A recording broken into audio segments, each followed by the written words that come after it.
Bapa kami yang di sorga, kami sangat bersyukur atas kasih-Mu, dan kami bersyukur atas kasih karunia-Mu yang telah Engkau berikan kepada kami, sehingga kami dapat bersekutu bersama melalui firman-Mu. Allah Bapa, kami sangat bersyukur karena beberapa minggu dan bulan yang mendatang, buku ke-6 akan diterbitkan dan seluruh dunia akan dapat mempelajari lebih dalam tentang imamat dan penyelenggaraan-Mu dalam sejarah penebusan. Allah Bapa, semoga kami bisa menjadi seperti orang Lewi rohani yang dapat menerima umat-Mu sehingga mereka dapat ditabiskan di hadapan-Mu. Dan saat kami, Bapa, mempelajari lebih lanjut tentang penyelenggaraan sejarah penebusan melalui imam-imam di bulan ini, kami berdoa Bapa agar kami benar-benar memiliki hati yang bertobat, sehingga kami dapat mempersembahkan diri kami dan mengabdikan diri kami kepadamu, sehingga kami dapat melayani di rumah-Mu. Bapa, jika dari antara kami ada yang mengalami kesulitan, baik itu kesulitan finansial, dalam hubungan, keluarga, atau bahkan dalam iman kami mohon Bapa agar saat kami memberikan waktu ini untuk menyembah-Mu melalui firman-Mu, dalam roh dan kebenaran semoga kami benar-benar mengalami-Mu dan merasakan kehadiran-Mu. Dan melalui pencerahan yang diberikan oleh firman-Mu, semoga kami dapat mengalami reformasi diri dan kebangkitan rohani kami diri sendiri. Allah Bapa, dengan bersukacita dalam kehidupan kekal yang kami miliki dalam Yesus Kristus, kami berterima kasih dan kami berdoa hanya dalam nama Yesus. Amin. Jadi selamat pagi semuanya. Saya sangat senang bisa bertemu bersama-sama di persekutuan ini meskipun melalui Zoom. Saya bersyukur kita memiliki kesempatan ini. Seperti yang Anda ketahui, di bulan ini tema kita adalah imamat dan sejarah penebusan.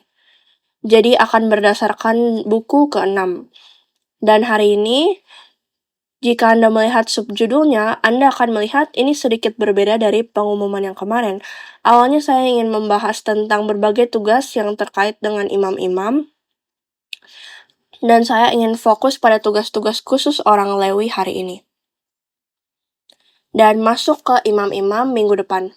Tetapi ketika saya sedang mempersiapkan pelajaran, saya benar-benar merasa bahwa pembahasan latar belakang dari orang Lewi ini sangat penting. Pelajaran hari ini sebenarnya berasal dari buku 3, buku 2, buku 3, buku 4. Ini semacam persiapan untuk buku ke-6. Jadi ini tidak secara langsung tentang informasi yang ada di buku ke-6, tetapi ini tentang latar belakangnya. Menurut saya perlu untuk benar-benar menghargai bagaimana Allah menetapkan imam. Jadi untuk tugas-tugas khusus akan kita lihat minggu depan. Tetapi hari ini saya ingin membahas lebih lanjut tentang latar belakang orang Lewi. Sekarang ayat pembacaan kita adalah 1 Tawarik pasal 23 ayat 24 sampai 32. Saya mengajak kalian semua membaca di waktu kalian sendiri, tetapi untuk sekarang kita akan membaca ayat 30 sampai 32. Jadi fokus utamanya adalah ayat 32. Saya seharusnya meletakkan ayat 30 dan 31 di judulnya juga. Jadi ayatnya ada di layar, mari kita baca bersama-sama. Selanjutnya mereka bertugas menyanyikan syukur dan puji-pujian bagi Tuhan setiap pagi, demikian juga pada waktu petang, dan pada waktu mempersembahkan segala korban bakaran kepada Tuhan pada hari-hari Sabat, bulan-bulan baru, dan hari-hari raya, menurut jumlah yang sesuai dengan peraturan yang berlaku bagi mereka. Sebagai tugas tetap di hadapan Tuhan, mereka harus melakukan pemeliharaan kemah pertemuan, serta tempat kudus, dan harus melayani anak-anak Harun, saudara-saudara mereka, untuk menyelenggarakan ibadah di rumah Tuhan. Dan inilah firman Tuhan. Amin. Jadi pada waktu ini, Daud memberikan instruksi tentang apa yang harus dilakukan setiap orang. Jadi ini mengenai pembangunan bait suci. Daud telah mengatur ulang para imam dan orang Lewi tentang cara terbaik untuk melayani dan menyembah Allah. Daud menugaskan Salomo untuk membangun bait suci, dan ketika bait suci baru sedang dibangun, dan ketika tugas-tugas sedang diperbaharui, Daud dalam 1 Tawarik pasal 23 ayat 24-32, dia menjelaskan mengapa orang Lewi begitu penting. Dan dalam ayat 32, dia berkata, dan mereka berbicara tentang orang Lewi. Mereka harus melakukan pemeliharaan kemah pertemuan, serta tempat kudus, dan harus melayani anak-anak Harun, saudara-saudara mereka, untuk menyelenggarakan ibadah di rumah Tuhan. Nah, awalnya saya ingin beralih dari sini ke tugas-tugas yang menjadi tanggung jawab orang Lewi. Orang Lewi juga dibagi menjadi 24 divisi. Ada rotasi tugas yang menjadi tanggung jawab mereka, namun ketika kita memikirkan sejarah penebusan dan bagaimana orang Lewi sampai pada titik ini, bagaimana para imam sampai pada titik ini, bagaimana imam besar sampai pada titik mereka, kita benar-benar perlu kembali ke kitab Kejadian. Dan kita akan kembali jauh, silsilah kitab Kejadian sangat penting di sini. Namun yang saya ingin lakukan adalah lebih fokus pada asal-usul orang Lewi dan bagaimana suku Lewi benar-benar menjadi suku yang memberikan pelayanan mereka kepada Allah. Jadi poin pertama kita akan melihat asal-usul orang Lewi. Dan di sini kita memiliki kitab Kejadian pasal 29 ayat 34. Mari kita baca bersama-sama. Dan ini adalah pengakuan Lea, istri Yakub. Mengandung pula lah ia, lalu melahirkan seorang anak laki-laki. Maka ia berkata, sekali ini suamiku akan lebih erat kepadaku karena aku telah melahirkan 3 anak laki-laki baginya. Itulah sebabnya ia menamai anak itu Lewi. Lewi dalam bahasa Ibrani adalah Levi. Levi berasal dari kata kerja lava, yang berarti bergabung atau digabung dan melekat. Dan apa situasinya di sini? Yakub adalah putra kedua Ishak. Jadi Ishak memiliki 2 orang putra, mereka kembar. Esau adalah anak sulung, kemudian Yakub lahir. Jadi semua tugas, semua tanggung jawab, dan semua berkat anak sulung yang seharusnya diberikan kepada Esau. Singkat cerita, Yakub mencuri berkat itu, dan Esau sangat marah. Yakub harus melarikan diri, jadi ia pergi ke rumah saudara laki-laki ibunya, Laban, dan ia melihat kedua putrinya, Rahel dan Lea. Dan Yakub mencintai Rahel, jadi ia bekerja untuk Laban agar Rahel dapat menjadi istrinya. Yakub tertipu, Anda sedang menipu si penipu, dan ia memperoleh Lea dan Rahel sebagai istrinya. Tapi ia tidak benar-benar mencintai Lea. Ia mencintai Rahel dan Allah melihat ini. Dan rahim Rahel tertutup, tetapi rahim Lea terbuka. Jadi Lea melahirkan Ruben. Lalu ia melahirkan Simeon, lalu ia melahirkan Lewi. Dan sekarang ia memiliki 3 orang putra yang ia berikan kepada Yakub. Dan pengakuannya, sekali ini suamiku akan lebih erat kepadaku. Karena aku telah melahirkan 3 anak laki-laki baginya. Jadi keterikatan Lea ini diperingati melalui putranya Lewi.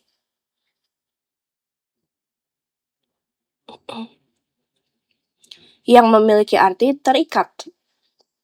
Mengapa 3 orang anak laki-laki begitu penting? 1 orang putra saja sudah luar biasa. Anda telah memastikan bahwa generasi berikutnya akan terus berlanjut. Anda telah memastikan aset suami Anda, bisnisnya, warisannya akan terus berlanjut. Dan sekarang ada 3 orang putra. Jika ada yang pernah bertanya-tanya apa yang dapat Anda lakukan dengan 3 putra, maksud saya Nuh, melalui ketiga orang putranya mereka memenuhi dunia, benar? Anda bertanya kepada siapapun yang memiliki 3 putra, meskipun maksud saya ada banyak yang harus diurus, kan? Kami bahkan memiliki beberapa contoh di Shiloh. Mohon, bagaimanapun saya ingin fokus kepada ungkapan ini. Sekali ini, dan betapa pentingnya ungkapan ini untuk lebih erat lagi. Sekali ini, suamiku akan lebih erat kepadaku. Kata yang Lea gunakan untuk pengakuannya berasal dari bahasa Ibrani, pa'am. Pa'am. Dan artinya adalah akhirnya. Jadi ini bukan hanya berbicara tentang momen tertentu. Untuk beberapa alasan, momen ini mengingat semua sejarah dan semua yang telah terjadi di masa lalu. Momen ini untuk beberapa alasan sangat-sangat istimewa. Jadi jika kita lihat Kejadian pasal 2 ayat 23, ini adalah pernikahan pertama kan? Dan ini adalah saat Adam diciptakan. Namun kemudian dalam Kejadian pasal 2 ayat 18, itu tidak ada di layar, tapi saya akan bacakan. Tuhan Allah berfirman, tidak baik kalau manusia itu seorang diri saja. Aku akan menjadikan penolong baginya yang sepadan dengan dia. Jadi Allah menciptakan manusia, dia menyadari manusia membutuhkan penolong, dan Allah menyatakan, aku akan menjadikan penolong baginya yang sepadan dengan dia. Jadi semua hewan datang kepada Adam, semua ciptaan dibawa ke hadapannya. Adam dengan hikmat Allah, dia menamai mereka sesuai dengan itu. Namun jika Anda melihat di ayat 20 di bagian akhirnya dikatakan, tetapi baginya sendiri ia tidak menjumpai penolong yang sepadan dengan dia. Semua ciptaan dibawa ke hadapan Adam, tetapi dari semua ciptaan tidak ada seorang penolong yang cocok untuknya. Jadi Allah membuat Adam tidur nyenyak, dia mengambil tulang rusuk Adam dan menciptakan seorang wanita. Dan kemudian dalam Kejadian 2 ayat 23, lalu berkatalah manusia itu, inilah dia, Paam, tulang dari tulangku dan daging dari dagingku, ia akan dinamai perempuan sebab ia diambil dari laki-laki. Sebenarnya ada padanan kata Korea yang sangat bagus untuk Paam. Ini adalah inun atau seperti ini. Di NASB dikatakan ini sekarang. ESV dikatakan akhirnya. Ini diterjemahkan secara langsung. Dan dalam bahasa Korea, ekspresi yang bagus itu adalah tudeon. Jadi seperti setelah semua penantian, setelah semua usaha yang Anda telah lakukan, akhirnya pada saat ini sesuatu terjadi.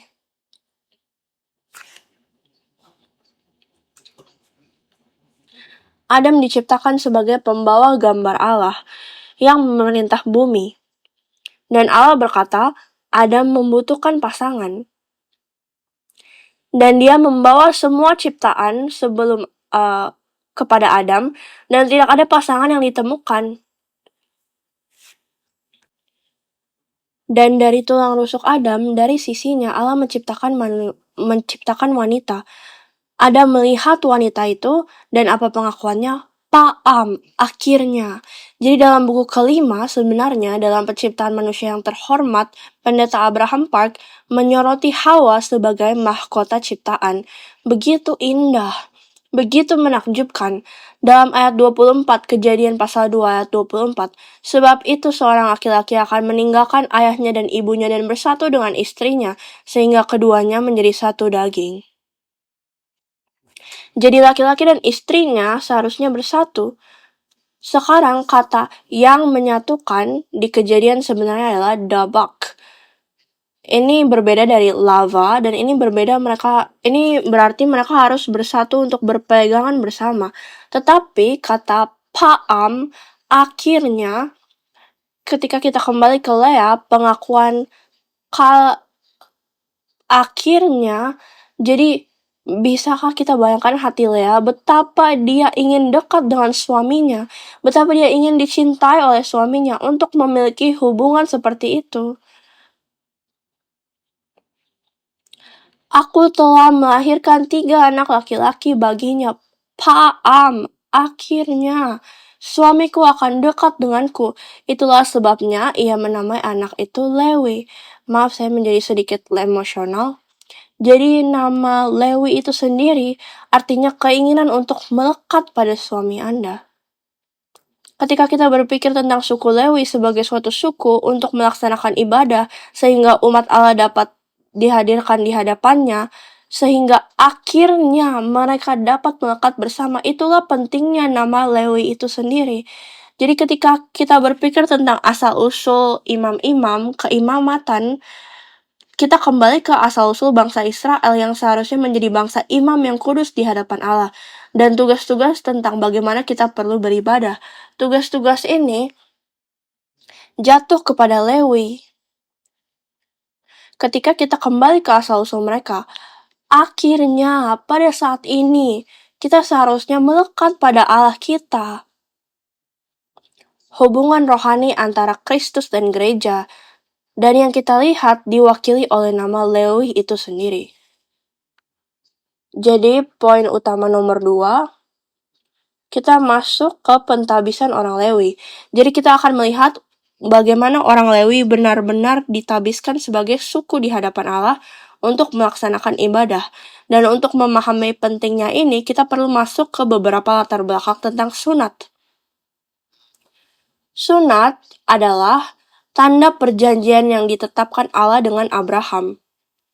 Jadi Kejadian pasal 17 ayat 9-11, mari kita baca. Kejadian pasal 17 ayat 9-11. Lagi firman Tuhan kepada Abraham, dari pihakmu engkau harus memegang perjanjianku, engkau dan keturunanmu turun-temurun. Inilah perjanjianku yang harus kamu pegang.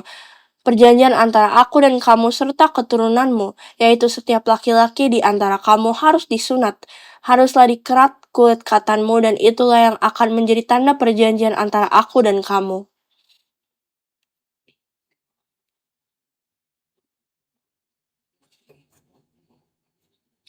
Tanda perjanjian ini, yaitu sunat, ini adalah sebenarnya sesuatu yang tertanam dalam daging Anda. Bagi Anda yang sudah familiar dengan sunat, setelah Anda menjalani sunat tidak bisa dibatalkan. Sebenarnya ada prosedur di masa lalu, bahkan ketika mereka mencoba memanipulasi organ laki-laki untuk meniru bentuk yang belum disunat. Dan ada banyak alasan budaya mengapa prosedur itu ada, tetapi pada dasarnya begitu Anda disunat, Anda tidak disunat. Anda tidak dapat membatalkannya. Jadi sebagai tanda perjanjian, begitu tanda itu benar-benar ada pada Anda, dalam daging Anda, tidak bisa dibatalkan. Jadi itu melambangkan bagaimana perjanjian Allah bersifat kekal. Itu untuk Anda dan keturunan Anda. Anda akan menepati perjanjian ini di kulit katanmu. Dan itu adalah sebuah tanda. Jadi melalui kenyataan fisik dari sunat ini, kita dapat melihat bahwa Allah bermaksud agar sunat ini diadakan terus-menerus. Ini menunjukkan betapa berharganya kita, bahwa Allah akan berkata, tanda ini ada pada dirimu, dan tidak ada yang pernah bisa hapuskan ini. Ini adalah kekal. Kamu akan selalu tahu bahwa janjiku kepadamu pasti akan digenapi dan pasti akan benar.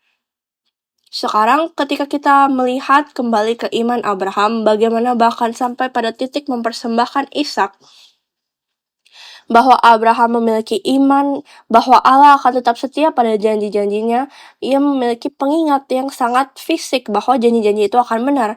Sekarang di zaman ini, khususnya dalam perjanjian baru, yang penting bukanlah tindakan sunat secara fisik, tetapi perjanjian apa yang diwakili oleh sunat. Jadi dalam perjanjian baru, sunat maknanya sebenarnya telah digantikan dengan baptisan. Evangelis Johanna dan saya, kami berbicara tentang baptisan beberapa hari yang lalu. Salah satu gereja cabang kami bertanya, sebagai referensi, kata-kata dan gaya sertifikat yang kami gunakan untuk mengakui mereka telah disunat secara rohani yang telah dibaptis. Dan kami berbicara tentang betapa pentingnya peristiwa baptisan itu, dan betapa penting dan bermaknanya. Bahkan sesuatu seperti sertifikat, karena itu menunjukkan hari ketika akhirnya seorang anggota gereja telah diterima ke dalam komunitas perjanjian. Dan apakah seseorang telah lahir melalui keluarga yang percaya dan dibaptis sebagai bayi, atau apakah seorang telah sebagai anggota baru menerima Kristus dan telah diterima ke dalam komunitas perjanjian, atau sebagai anggota yang sekarang sudah dewasa dan dibaptis sebagai bayi, tetapi sekarang menegaskan kembali janji-janji perjanjian di dalam komunitas tempat Anda berada. Baptisan itu sangat penting. Dan alasannya adalah karena hal itu terkait dengan perjanjian kekal Allah yang diungkapkan melalui sunat dalam perjanjian lama. Jadi mari kita lihat Kolose pasal 2 ayat 11 dan 12. Dalam Dia kamu telah disunat, bukan dengan sunat yang dilakukan oleh manusia, tetapi dalam sunat Kristus, yang terdiri dari penanggalan akan tubuh yang berdosa, karena dengan Dia kamu dikuburkan dalam baptisan, dan di dalam Dia kamu turut dibangkitkan, juga oleh kepercayaanmu kepada kerja kuasa Allah, yang telah membangkitkan Dia dari orang mati. Kita memiliki beberapa konsep berbeda yang perlu kita pahami mengenai sunat dan baptisan. Jadi ada sunat di perjanjian lama yang telah kita bahas, dan itu dikaitkan dengan baptisan di sini.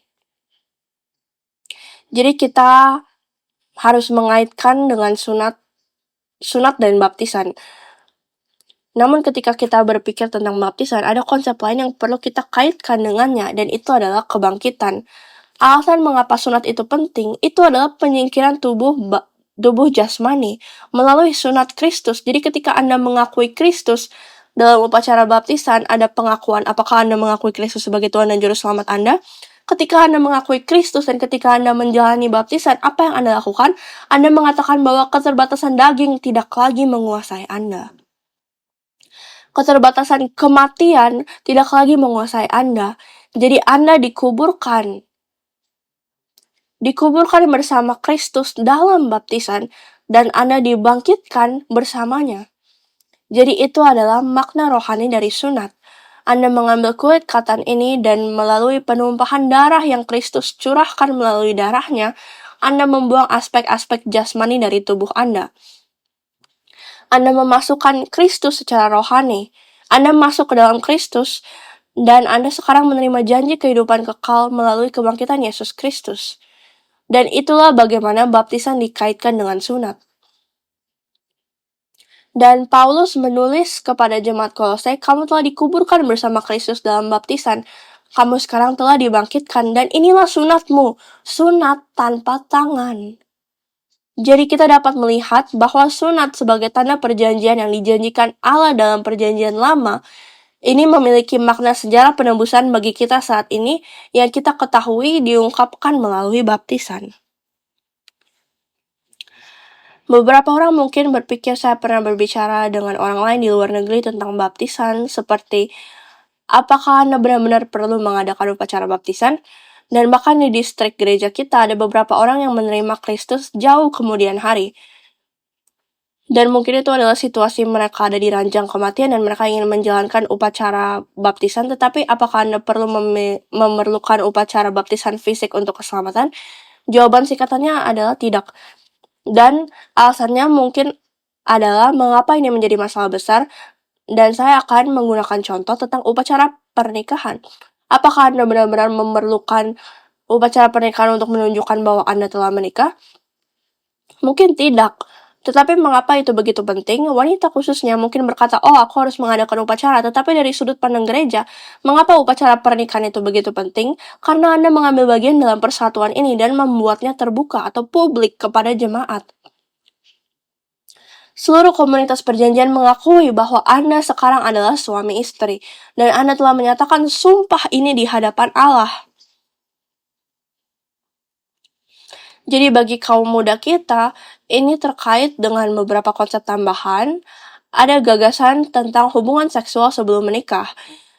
Dan di antara kaum muda saat ini, ada argumen seperti, ya kita sudah bertunangan.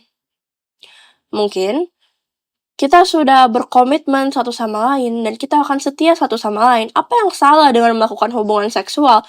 Bahkan jika kita belum menikah, ketika kita sudah berkomitmen. Satu jawaban untuk itu adalah, Anda belum melakukan upacara publik ini. Anda belum mendapatkan penerimaan perjanjian ini oleh komunitas iman gereja. Dan alasan mengapa baptisan itu begitu penting adalah karena Anda menerima seseorang ke dalam komunitas perjanjian itu. Perjanjian Allah dengan umatnya. Meskipun ya itu bisa dilakukan secara pribadi dengan Anda dan Allah, Anda juga mengambil bagian dari hubungan perjanjian ini melalui gereja yang merupakan sidang jemaat Allah. Jadi ketika Anda beribadah, alasan mengapa ibadah bersama begitu penting adalah karena bukan hanya orang-orang yang membuat komitmen pribadi mereka kepada Allah, tetapi sebagai suatu badan korporat, kalian memperkenalkan diri kalian di hadapan umat Allah. Jadi sunat melambangkan ini, baptisan melambangkan ini juga. Dan kita melihat bahwa kebangkitan Yesus Kristus bukan hanya untuk satu orang, tetapi untuk semua orang. Itu untuk semua orang di dunia. Kosmos dalam bahasa Yunani. Dan ini perlu menjadi gereja, perlu menjadi bangsa. Jadi ada beberapa ayat di sini yang ingin saya lihat secara realistis di Lukas pasal 2 ayat 21, Lukas pasal 2 ayat 21.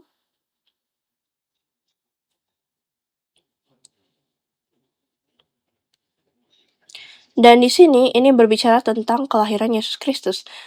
Dan ketika genap 8 hari dan ia harus disunatkan, jadi di tradisi Yahudi setelah 8 hari anak disunat, ia diberi nama Yesus, yaitu nama yang disebut oleh malaikat sebelum ia dikandung ibunya. Oke, jadi terkait dengan sunatnya, Yesus secara resmi adalah namanya. Dan malaikat memberikan nama ini bahkan ketika Yesus dikandung dalam rahim. Mengapa itu penting? Mari kita lihat Matius pasal 1 ayat 21. Matius pasal 1 ayat 21. Dikatakan, ia akan melahirkan anak laki-laki dan engkau akan menamakan dia Yesus, karena dialah yang akan menyelamatkan umatnya dari dosa mereka. Lihat, Yesus adalah terjemahan Yunani dari Hosea.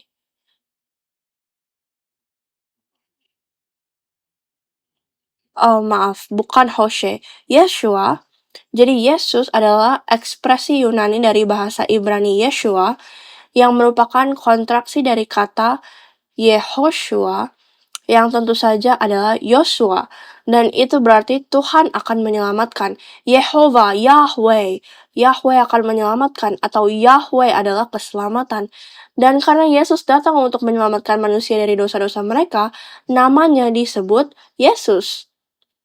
Dan dalam ayat 23 dikatakan, sesungguhnya anak darah itu akan mengandung dan melahirkan seorang anak laki-laki, dan mereka akan menamakan dia Immanuel, yang berarti Allah menyertai kita. Jadi kita harus dekat dengan Allah untuk bisa diselamatkan. Jadi kita melewati banyak rintangan untuk sampai ke titik ini. Saya harap semua orang dapat mengikuti. Sekarang setelah membahas semua ini, mari kita lihat Matius pasal 3 13-17. Silakan tulis, catat ini. Ini adalah adegan di mana Yesus sedang dibaptis. Yesus sekarang dibaptis dan Yohanes benar-benar bingung. Yohanes Pembaptis berkata, "Kamulah orangnya. Aku perlu dibaptis olehmu. Kamulah yang membaptis dengan Roh. Aku perlu dibaptis olehmu. Kenapa kamu datang kepadaku untuk dibaptis?" Yohanes Pembaptis memiliki banyak pertanyaan. Dan apa jawaban Yesus?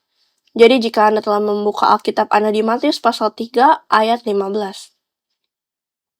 Lalu Yesus menjawab, katanya kepadanya, biarlah hal itu terjadi, karena demikianlah sepatutnya kita menggenapkan seluruh kehendak Allah.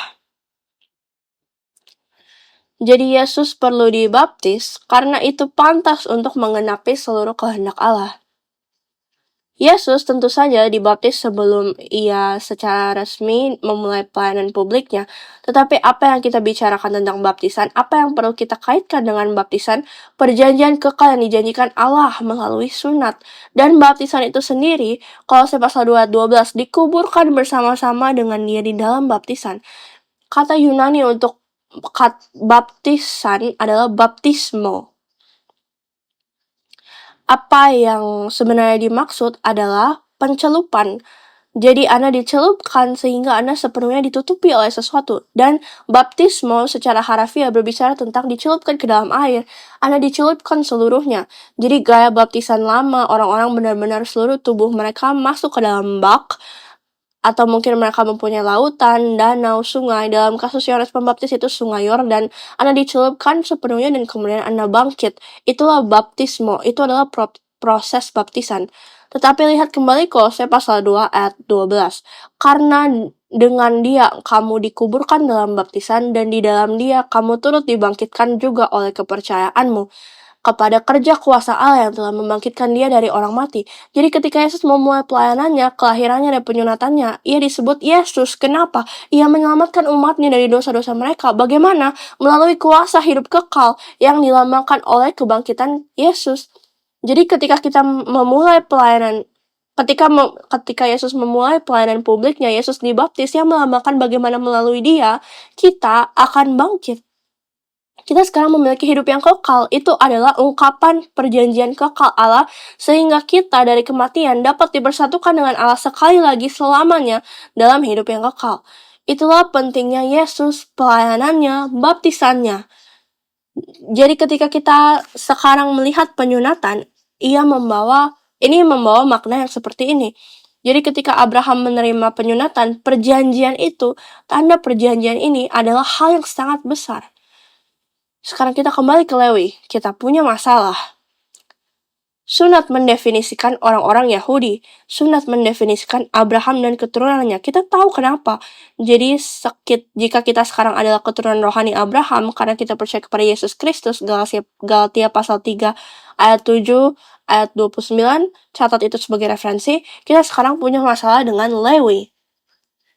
Pada masa Yakub, ia meninggalkan rumah Laban. Dan ia akan kembali, tetapi ia menetap di Syichem. Dia mempunyai anak perempuan bernama Dina. Dan singkat cerita, Syichem, salah satu pangeran di negeri ini. Jadi kita punya tanah Syichem dan ada orang Syichem. Ia melihat Dina menjadi terikat padanya dan memperkosanya, melakukan kekerasan. Dan sekarang ada usulan antara orang-orang Syichem dan anak-anak Yakub. Mereka berkata, lihat, jadilah satu dengan kami. Mari kita menjadi orang-orang yang bersatu. Anda menikahi putri-putri kami menikahi putri-putri Anda. Biarkanlah harta milik kami menjadi satu sama lain di komunitas ini. Dan anak-anak Yakub sangat marah. Mereka sangat marah karena Dina dicemari dengan cara yang seperti ini. Tetapi kemudian mereka mengajukan usulan. Kita lihat ini di Kejadian pasal 34 ayat 13-17, dan saya akan membacakan beberapa ayat saja. Kejadian 34 ayat 14, saya akan mulai dengan ayat 13. Lalu anak-anak Yakub menjawab Sikem dan Hemor ayahnya dengan tipu muslihat, karena Sikem telah mencemari Dina, adik mereka itu. Berkatalah mereka kepada kedua orang itu, kami tidak dapat berbuat demikian, memberikan adik kami kepada seorang laki-laki yang tidak bersunat, sebab hal itu aib bagi kami. Jadi apa yang sebenarnya mereka katakan bukanlah tidak benar. Mereka sebenarnya mengatakan yang benar. Sunat mendefinisikan keturunan Abraham sebagai umat perjanjian Allah. Siapapun yang tidak disunat bukanlah bagian dari komunitas perjanjian ini. Jadi bagaimana mereka dapat memberikan salah satu anggota keluarga mereka sendiri dalam pernikahan? Sekarang ingatlah, Dina telah dinodai oleh seseorang yang tidak disunat. Jadi seseorang di luar komunitas perjanjian mencemari seseorang di dalam komunitas perjanjian. Dan bahkan ketika kita memikirkannya sekarang, kita bahkan dapat berargumen bahwa kemarahan mereka dapat dibenarkan. Namun, meskipun mereka mengatakan sesuatu yang benar, Alkitab sebenarnya mengatakan bahwa mereka menanggapi dengan tipu daya, muslihat. Dan mengapa demikian? Jadi Anda tahu, mereka berkata dalam Kejadian pasal 34 ayat 13-17, kamu tidak disunat. Jika kamu tidak disunat, menyunat diri Anda sendiri, kita tidak dapat menyetujui seluruh masalah pernikahan ini. Kami akan pergi saja. Mereka sangat cerdik dalam perkataan mereka. Jadi mulai dari ayat 25-31 kita melihat bahwa orang-orang yang benar-benar disunat, tetapi sunat bukanlah proses yang menyenangkan, kan? Saat ini kita memiliki instrumen medis yang khusus untuk ini, dan tekniknya sudah sangat baik. Tetapi dulu, Anda menggunakan batu api, dan itu adalah proses yang sangat menyakitkan. Dan sementara orang-orang Syichem semuanya disunat, Mereka kesakitan, ada di Kejadian pasal 34 ayat 25. Pada hari ketiga, ketika mereka sedang menderita kesakitan, datanglah 2 orang anak Yakub, yaitu Simeon dan Lewi, kakak-kakak Dina. Setelah masing-masing mengambil pedangnya, menyerang kota itu dengan tidak takut-takut serta membunuh setiap laki-laki. Sekarang Anda harus melihat situasi ini. Sunat mendefinisikan umat Allah. Bagaimana sunat mendefinisikan umat Allah? Karena itu adalah tanda perjanjian bahwa mereka akan memperoleh hidup kekal. Sunat dalam kasus ini digunakan agar orang-orang dapat dibunuh. Jadi apakah Anda melihat ironi di sini? Apakah Anda melihat bagaimana mungkin di mata Allah Simeon dan Lewi melakukan hal yang tidak begitu hebat? Anda menggunakan tanda perjanjian yang kekal dan abadi ini, yang berarti bahwa Anda didefinisikan sebagai umat Allah. Anda dijanjikan hidup kekal. Dan mereka menggunakan ini dengan maksud untuk membunuh. Mereka menggunakan ini dengan maksud untuk membalas dendam. Jadi mereka datang, mereka membunuh semua orang, mereka ambil semua rampasan, dan mereka kembali kepada Yakub. Dan apa yang dikatakan Yakub? Ayat 30. Yakub berkata kepada Simeon dan Lewi, "Kamu telah mencelakakan aku dan membusukkan namaku kepada penduduk negeri ini, kepada orang Kanaan dan orang Feris, padahal kita ini hanya sedikit jumlahnya. Apabila mereka bersekutu melawan kita, tentulah mereka akan memukul kita kalah dan kita akan dipunahkan, aku beserta seisi rumahku." Jadi lihatlah ini, dari sudut pandang Yakub jelas yang telah dilatih mengenai pentingnya sunat. Dari sudut pandang geopolitik, mungkin kita terbatas pada pemikiran bahwa Yakub hanya khawatir tentang kesejahteraan fisiknya. Yakub khawatir bahwa sekelompok orang ini, karena kita menunjukkan diri sebagai orang yang suka menipu dan membunuh mereka, seperti semua orang lain akan berkumpul bersama dan membunuh kita. Dan ini adalah masalah yang sangat wajar, tapi itu bukan satu-satunya masalahnya. Di timur dekat kuno, setiap kelompok orang ditentukan oleh kepercayaan agama mereka.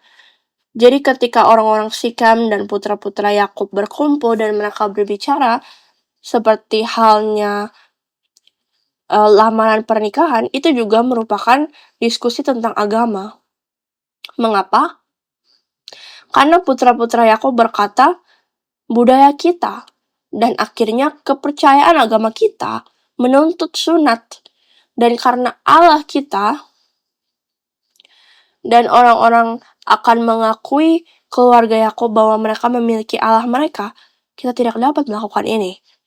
Jadi orang-orang Sikhem, meskipun mereka ingin melakukan hal fisik ini, mereka menjalani sunat, sehingga mereka dapat diakui oleh Allah keluarga Yakub, sehingga mereka akhirnya dapat menikah satu sama lain. Nah, apakah semua ini terdengar familiar? Baptisan adalah saat Anda mengakui seseorang yang masuk ke dalam komunitas perjanjian. Sunat pada hari itu, pada dasarnya adalah pengakuan jasmani bahwa Anda ingin diakui oleh Allah Yahweh. Anda ingin diakui oleh Yehova. Dan orang-orang Sikhem menyerahkan diri mereka kepada prosedur ini, dan kemudian mereka dibunuh. Jadi ini seperti jika seseorang yang Anda coba datangi dan beritakan Injil kepada seseorang, mereka menerima Allah, mereka dibaptis, lalu Anda berkata, "Oke, sekarang kamu sudah di gereja, aku bisa menghancurkanmu." Ini yang terjadi dengan Simeon dan Lewi. Inilah yang mereka lakukan. Jadi dari perspektif politik histori, kita dapat berkata, oke, itu menyebalkan. Tapi dari perspektif perjanjian, ini sangat buruk. Saya agak cerewet tentang ini. Mari kita luangkan waktu sekitar 10-15 detik untuk memahami betapa pentingnya ini.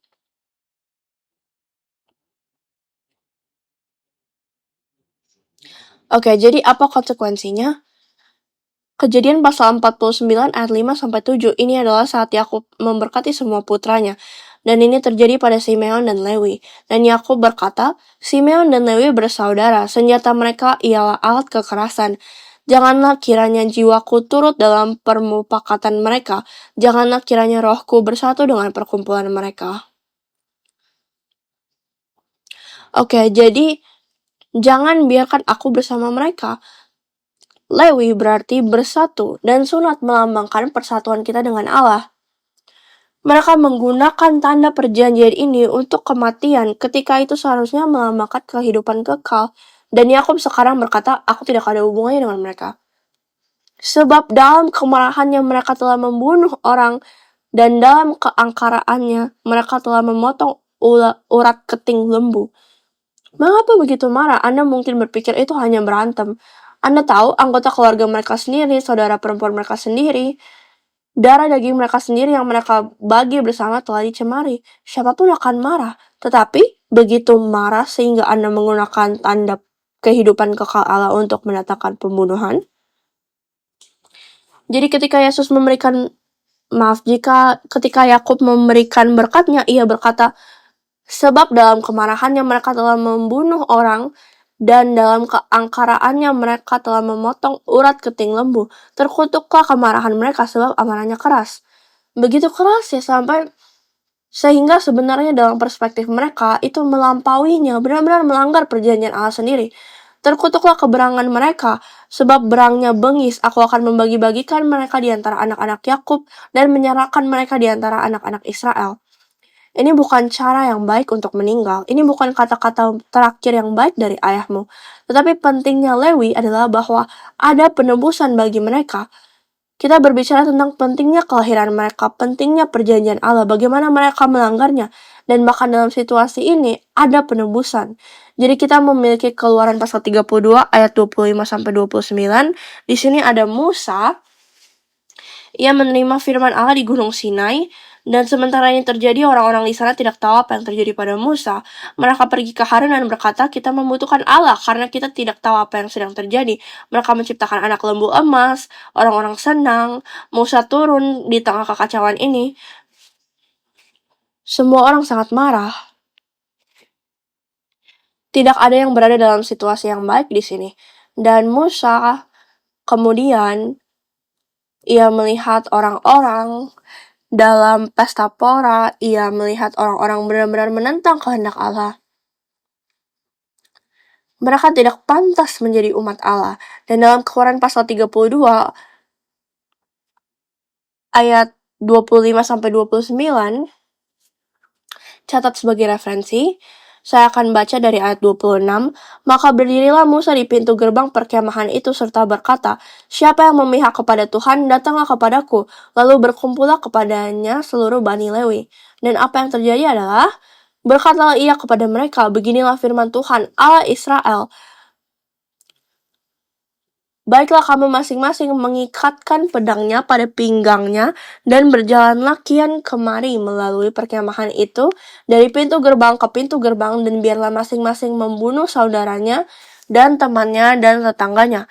Ayat 28, Bani Lewi melakukan seperti yang dikatakan Musa, dan pada hari itu tewaslah kira-kira 3.000 orang dari bangsa itu. Jadi Musa mencari orang-orang yang ada di pihak Allah. Dan dia berkata, oke, semua orang yang telah menentang Allah, pergilah dan bunuhlah mereka. Tidak peduli apakah mereka saudaramu, temanmu, tidak peduli mereka tetanggamu, pergilah dan bunuhlah mereka. Dan orang-orang Lewi melakukan itu. Sekarang lihatlah cara penebusan Allah bekerja.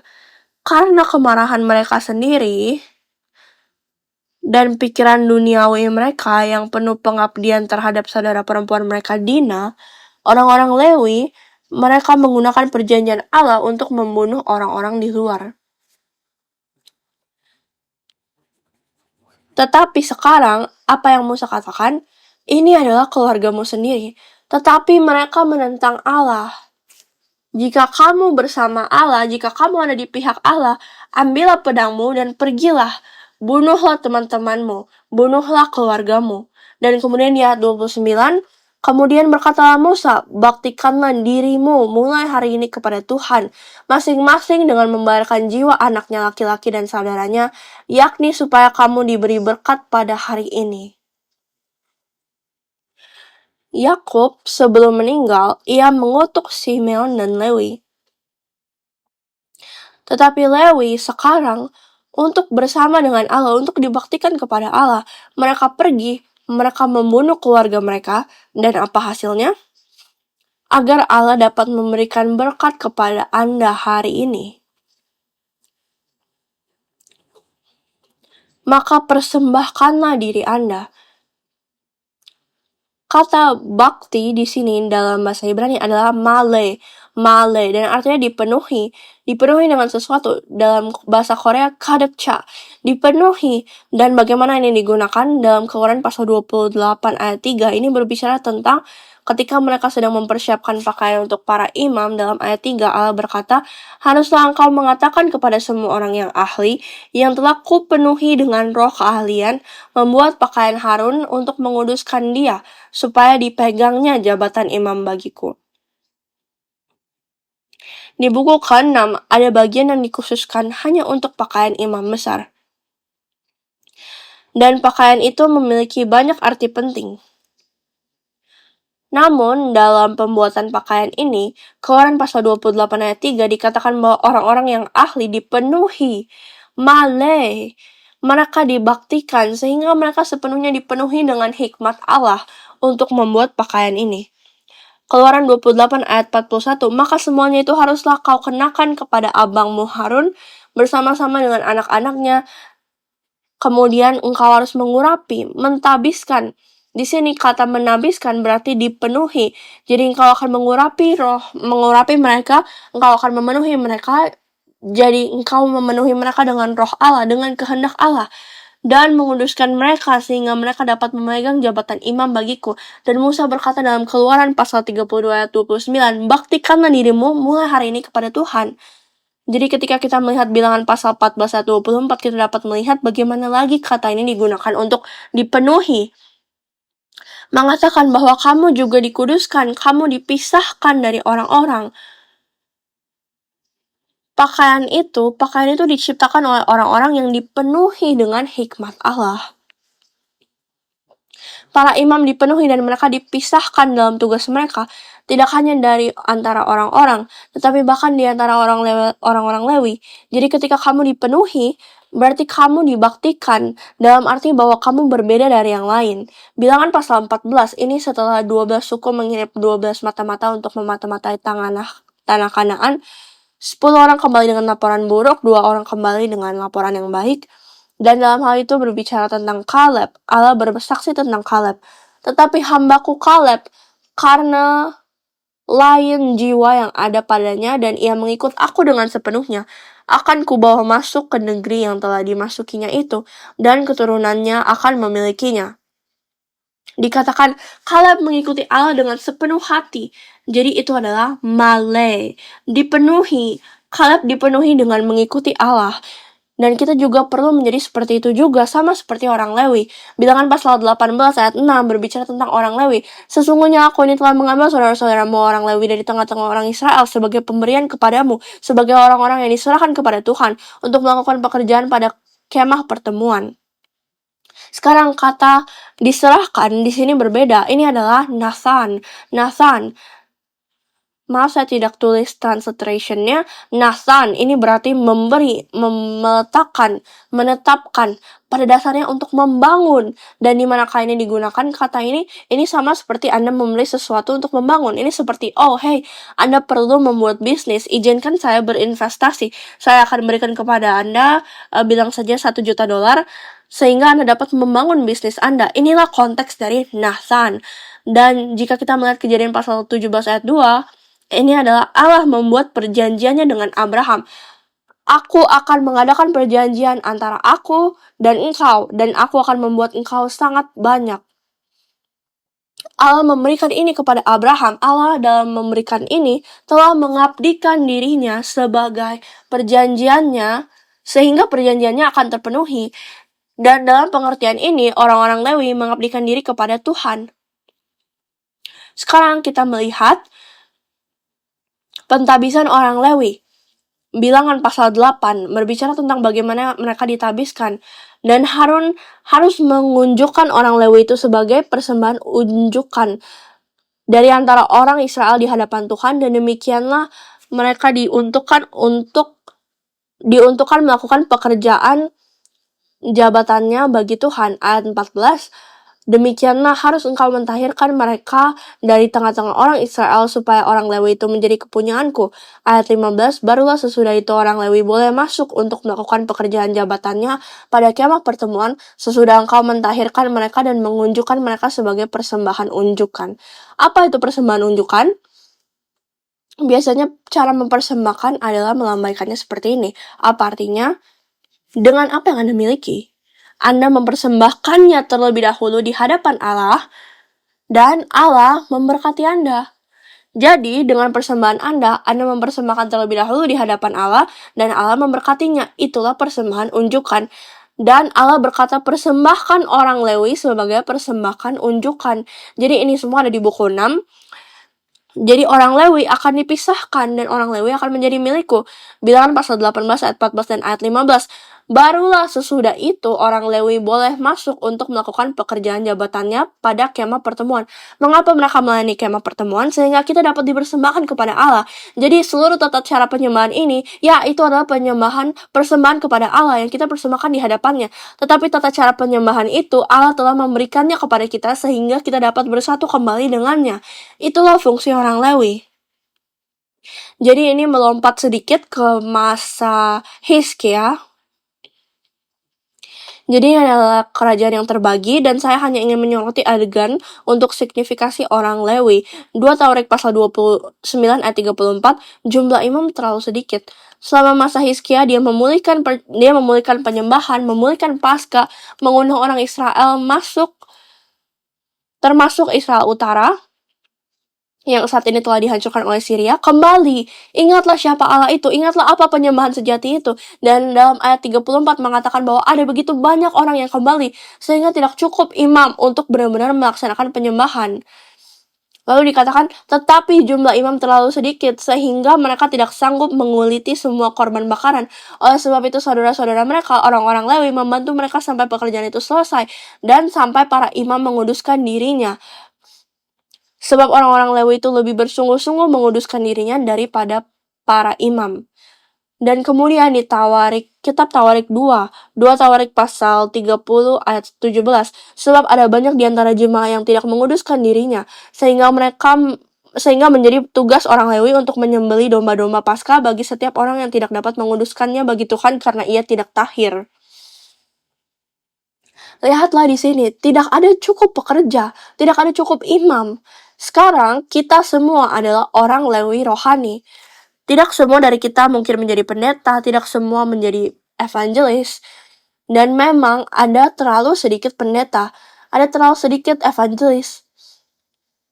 Tapi ada begitu banyak orang yang perlu datang untuk beribadah. Jika kita semua adalah orang Lewi rohani, maka kita perlu membantu dalam administrasi ibadah itu. Begitulah jemaat akan dikuduskan di hadapan Allah.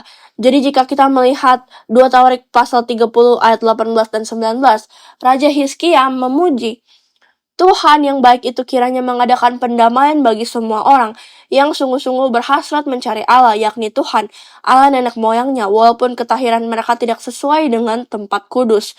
Tuhan mendengar Hizkia dan membiarkan bangsa itu selamat.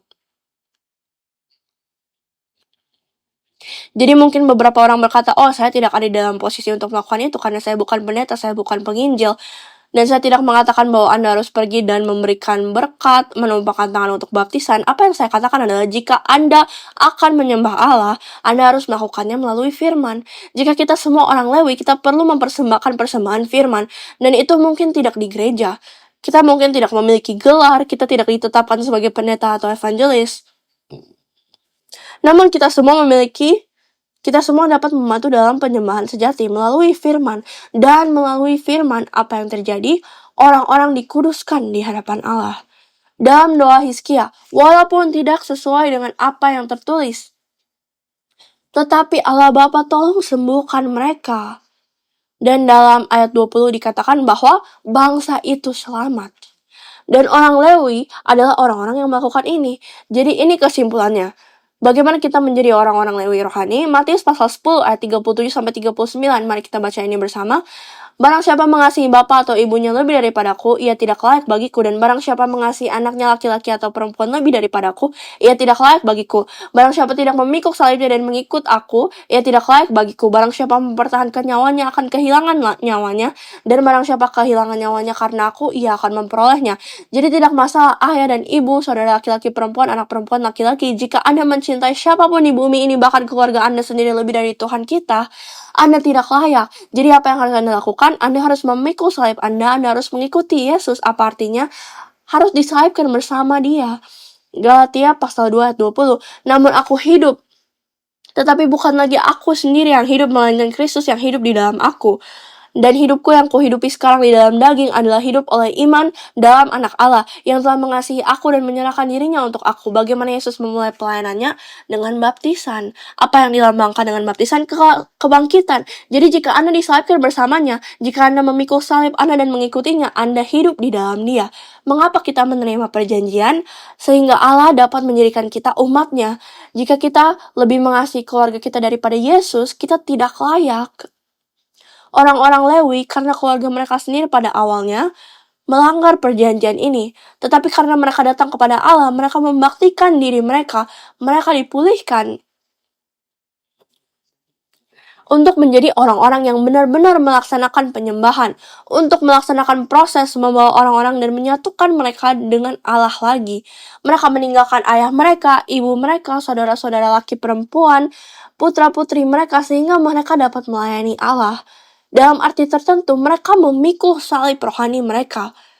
Dan itulah yang diminta dari kita pada hari ini. Kita perlu memikul salib kita untuk mengikut Kristus. Mengikut Yesus, disalibkan bersama dengan dia. Sehingga melalui hidupnya, kita juga hidup. Jadi kita dapat melihat bagaimana dengan memikul salib dalam arti tertentu, kita mengakui perjanjian Allah. Kita mengakui baptisan. Kita mengakui sunat bahwa kita tidak lagi di dalam daging, tetapi kita berada di dalam roh. Dan itulah tugas orang Lewi. Jadi terima kasih atas waktu yang telah Anda luangkan bersama. Saya menulis sangat panjang. Awalnya saya ingin memotong banyak materi, saya rasa terlalu panjang. Tapi untuk memiliki waktu persekutuan ini, saya berharap dan berdoa agar kita semua melihat orang Lewi dalam sejarah penebusan, melihat pentingnya pelayanan orang Lewi dalam sejarah penebusan dan dalam kehidupan kita saat ini.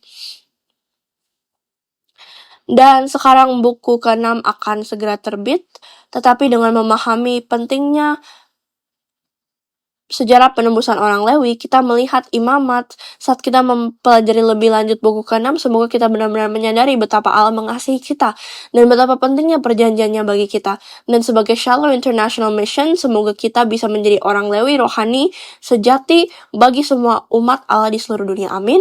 Baiklah, mari kita tutup dengan doa dan akhiri dengan doa Bapa kami. Bapa kami yang ada di sorga, kami sangat bersyukur atas kasih dan kasih karunia-Mu. Kami bersyukur bahwa melalui sejarah penebusan, Engkau telah memberikan kami pemahaman tentang firman-Mu, sehingga kami dapat benar-benar menyembah-Mu. Bapa, bulan ini kami mempelajari imamat, kami berdoa agar kami dapat benar-benar mengabdikan diri kepada-Mu sebagai orang-orang Lewi rohani, agar kami dapat menjadi orang-orang yang melayani di rumah-Mu, sehingga umat-Mu dapat ditabiskan. Kami sangat bersyukur bahwa buku ke-6 sekarang akan diterbitkan dalam bahasa Inggris. Saat diterbitkan dan didistribusikan, kami berdoa agar kuasa tangan kanan-Mu yang perkasa akan menyertai firman-Mu sehingga dapat dinyatakan di seluruh dunia.